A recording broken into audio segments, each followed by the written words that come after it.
नमस्कार दोस्तों, DD react के एक और रिएक्शन वीडियो में आप सभी का स्वागत है। मैं हूं आलोक। तो आज जिस वीडियो पर मैं रिएक्ट करने जा रहा हूं और जो वीडियो मैं आप लोगों के साथ देखने वाला हूं वो वीडियो है रिबाह इमरान का और इसका टाइटल है India with 255 billion ranks first in real time payments beating China, UK, USA. तो जो ये डिजिटल ट्रांजैक्शन वाली जो खबर है कि 255 बिलियन ट्रांजैक्शंस हुए हैं रियल टाइम पेमेंट्स में, तो इसमें हमने चाइना, यूके और यूएसए सबको पीछे छोड़ दिया है। तो ये बड़ी अचीवमेंट है और इसमें आगे आगे और ज़्यादा अचीवमेंट्स आने वाली है। कई सारे रिकॉर्ड्स बनने वाले हैं और कई और बन रहे हैं। तो चलिए देखते हैं कि पाकिस्तान की जनता जो है इस इंडिया के इस बड़ी अचीवमेंट पर क्या कह रही है।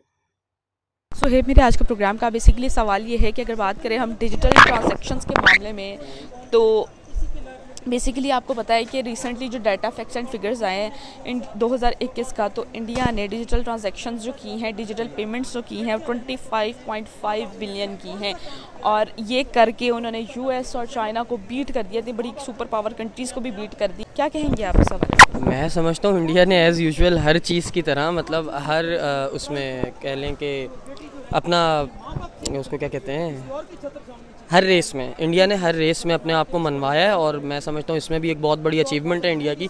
और ये इस चीज़ को साबित करती है कि इंडिया अपनी पब्लिक को बाशऊर कितना कर रहा है।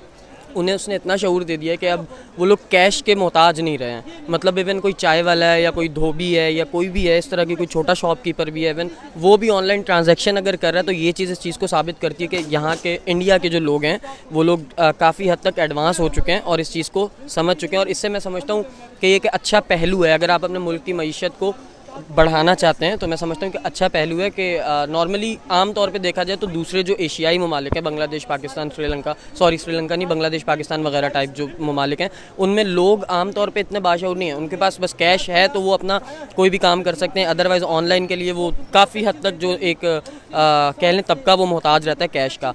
बट मैं समझता हूँ कि इंडिया ने अमेरिका को भी अगर पीछे इस चीज़ में छोड़ दिया तो बहुत बड़ी अचीवमेंट है इंडिया के लिए। इंडिया की आबादी को एक लम्हे के लिए कंपैरिजन करके जानने की कोशिश करें कि टोटल दुनिया की आबादी जो है वो 7 अरब है, ठीक हो गया। और अगर आप इंडिया और चाइना को ले लें तो वो आधी पॉपुलेशन है होल ऑफ दी वर्ल्ड की। लिहाजा जो कंपैरिजन आप बता रही हैं वो अकॉर्डिंग टू पॉपुलेशन अगर देखा जाए तो मैं समझता हूँ ये कंपैरिजन बिल्कुल ठीक है, दुरुस्त होगा। मैंने तो इस पर कोई फैक्ट एंड फिगर्स नहीं लिए हुए, लेकिन चूंकि आपने ये बताया है तो इट मस्ट बी देयर। हो सकता है हमें चाहिए कि हम भी डिजिटाइज हो जाएं इन अ वे और दी अदर। और मैं ये बात आज करना चाहता हूँ, रिपोर्ट करना चाहता हूँ कि फेडरल शरीयत कोर्ट पाकिस्तान ने सूद को, कैपिटलिज्म को माइनस किया है, उसके खिलाफ एक डिटेल्ड आर्गूमेंट दे दी हुई है। अब उसको अप्लाई और इम्प्लीमेंट होना है 2025 तक। अगर उन्होंने किए हैं तो आपको उनका एक स्लोगन पता है, डिजिटल इंडिया, यानी कि डिजिटल इंडिया, क्योंकि आपको पता है वो दिन ब दिन तरक्की की तरफ जाता जा रहा है। अब टेक्नोलॉजीज़ इतनी वो ला रहा है इंडिया में, मतलब कि टेक्नोलॉजी को वो इतना एक्सपैंड कर रहा है अपनी कंट्री में कि वो यूके, यूएसए, कनाडा वगैरह को बीट करने के चक्कर में है, चाइना को भी बीट करने के चक्कर में है। कर चुका है एक तरह का। लेकिन अभी आपको पता है वो फास्टेस्ट ग्रोइंग कंट्री है इंडिया जो है। हालांकि हम भी उनके साथ ही आज़ाद हुए थे, लेकिन हम तो अभी कहीं आसपास भी नज़र नहीं आ रहे उनके। तो अगर उन्होंने डिजिटल ट्रांजैक्शंस की हैं, कितनी आपने 25.5 बिलियन उन्होंने डिजिटल ट्रांजैक्शंस किए हैं, तो जाहिर सी बात है उन्होंने कुछ इस तरह की चीज़ें अपनी कुछ टेक्नोलॉजीज़ उन्होंने ली होनी है जिसकी वजह से उनकी कंट्री में उन्होंने इस तरह की टेक्नोलॉजीज़ जाहिर सी बात है ली होनी है जिससे उनकी कंट्री को फ़ायदा हो, जिससे उनके डिपार्टमेंट्स को फ़ायदा हो, जिससे वो तरक्की करें। तो इसमें अगर उन्होंने चाइना और यूएसए को भी बीट कर दिया तो नो डाउट वो हर जगह पर जो है हर कंट्री को बीट करता जा रहा है। चाहे आप देख लें एक्सपोर्ट के मामले में, चाहे आप देख लें किसी और सेक्टर की क्या कहते हैं तरक्की के मामले में, क्योंकि उनका आईटी सेक्टर ही इतना अच्छा हो गया है कि उनको तो इस टाइम पकड़ना बहुत मुश्किल है। तो अच्छी बात है उन्होंने की है और हमें भी उनसे सीखना चाहिए, क्योंकि डिजिटल इंडिया, क्योंकि जिस तरह डिजिटल चीज़ें हो रही हैं इन फ्यूचर, हर काम आप देख सकती हैं आज से 10 साल बाद, 5 साल बाद जो है इतना ही टाइम रह गया, ज़्यादा नहीं है कि हर चीज़ डिजिटल हो जाएगी। हर चीज़ मतलब हमारी तो ज़रूरत ही नहीं रह जाएगी, रोबोट्स करेंगे हर चीज़, मतलब कि कहा जा रहा है इस तरह। तो मेरा ख्याल है कि इसी चीज़ को मद्देनज़र रखते हुए वो फ्यूचर इन्वेस्टमेंट कर रहा है, तो जो है जिसका उसको फ्यूचर में बहुत फ़ायदा होगा और अभी भी बहुत फ़ायदा हो रहा है, तो हमें भी उनसे सीखना चाहिए।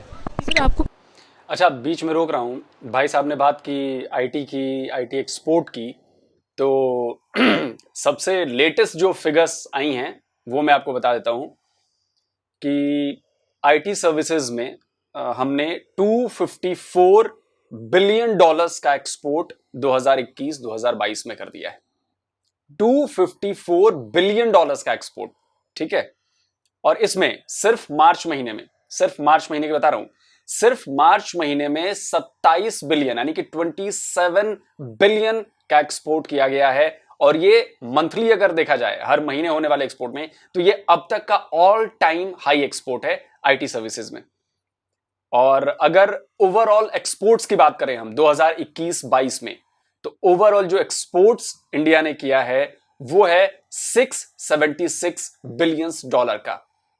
तो आप सोचिए कि इंडिया कितनी तेजी से आगे बढ़ रहा है।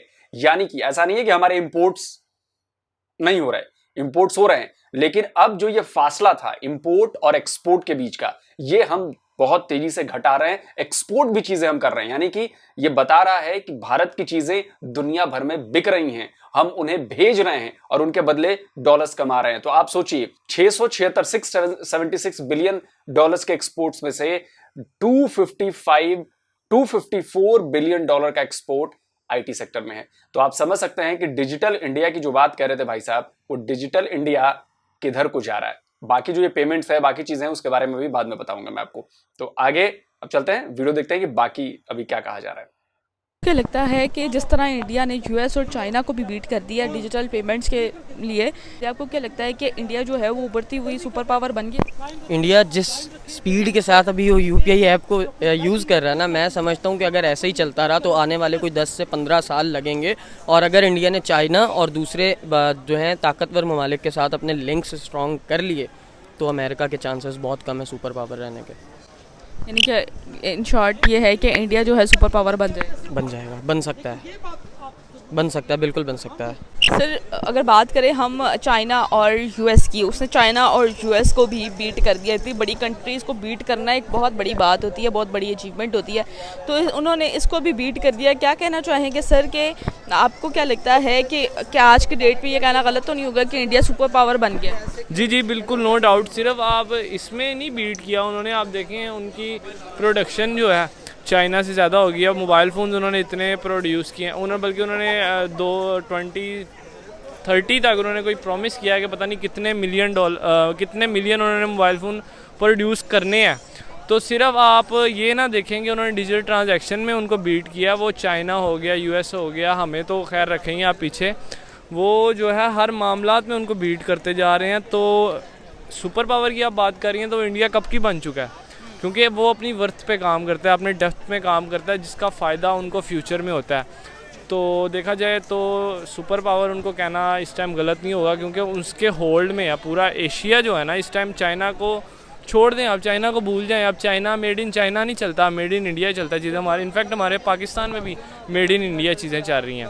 तो ये इसमें no doubt India super power बनता जा रहा है और इन फ्यूचर वो दुनिया की सबसे बड़ी प्रोडक्शन कंट्री होगी और वो लोगों को चीज़ें जो मतलब कंट्रीज़ को चीज़ें एक्सपोर्ट करेगी। जिस हिसाब से इंडिया ग्रो करे, इस सबका क्रेडिट किसको जाता है, क्या कहें? इसका क्रेडिट मैं करंट टाइम की जो उनकी गवर्नमेंट है उसको भी दूंगा और मैं उनके इदारों को भी दूंगा, क्योंकि ये सारा क्रेडिट हम जो है क्या कहते हैं गवर्नमेंट को नहीं दे सकते। इदारे जो अपना काम ईमानदारी से और मुस्तहकम होकर करते हैं, मैं समझता हूँ उनका भी एक बड़ा रोल होता है मुल्क की मईशत में और मुल्क की मईशत को स्ट्रॉन्ग करने में। तो मैं समझता हूँ कि इनके जो इदारे हैं वो भी जिस तरह से अपना नेक नियति से काम करते हैं हर चीज़ में, मतलब क्रिकेट है, फुटबॉल क्रिकेट है, स्पोर्ट्स है, या फिर कोई और जैसे ये भी डिजिटल मार्केटिंग का डिजिटल ट्रांजैक्शंस का मामला हैं, हर चीज़ में इंडिया सबसे पहले ना बेस को पकड़ता है। लाइक अब अगर उसने एक प्रोजेक्ट नया खड़ा किया ना तो वो उसकी बेस पे जाएगा। अगर उसने अपने मुल्क का बिज़नेस, अपना मुल्क की मईशत बढ़ानी है तो वो बिजनेसमैन्स को उसमें इन्वॉल्व करते हैं। बड़े बड़े जितने भी उनके बिजनेसेस हैं इंडिया में, वो लोग उनको जो है इंगेज करते हैं और फिर उससे एक प्रॉपर रिजल्ट निकालते डालते हैं, तो मैं समझता हूँ कि उनकी जो मेंटालिटी है इंडियंस की वो बहुत स्ट्रांग है और वो लोग पढ़े लिखे भी बहुत हैं और स्टडीज़ पे भी जो है उनका अच्छा खासा रुझान है, जिसकी बेसिक सबसे बड़ी चीज़ ये है कि उनकी पढ़ाई की तरफ अपने बच्चों के लिए स्कूलिंग और फिर ये सब कुछ, उसकी वजह से जो है ना उनकी ये सारी तरक्याती मामला जो हैं वो ऊपर जा रहे हैं। इट मीन्स कि इंडिया जो है वो उसका एजुकेशन सिस्टम अच्छा है, दैट्स वाई वो ग्रो कर रहा है। बिल्कुल, किसी भी मुल्क ने अगर ग्रो करना है तो उनका एजुकेशन सिस्टम जो है वो सबसे पहले स्ट्रांग होना चाहिए, क्योंकि मुल्क को ऊपर हमेशा आपकी यूथ लेके जाती है। अगर आप अपनी यूथ को स्ट्रांग करेंगे तो आपका मुल्क नो डाउट ऊपर जाएगा। क्रेडिट अगर मैं देना चाहूँ तो सबसे पहले उनके जो प्राइम मिनिस्टर हैं नरेंद्र मोदी, जब से वो आए हैं ना, यकीन करें इंडिया का नक्शा ही बदल गया।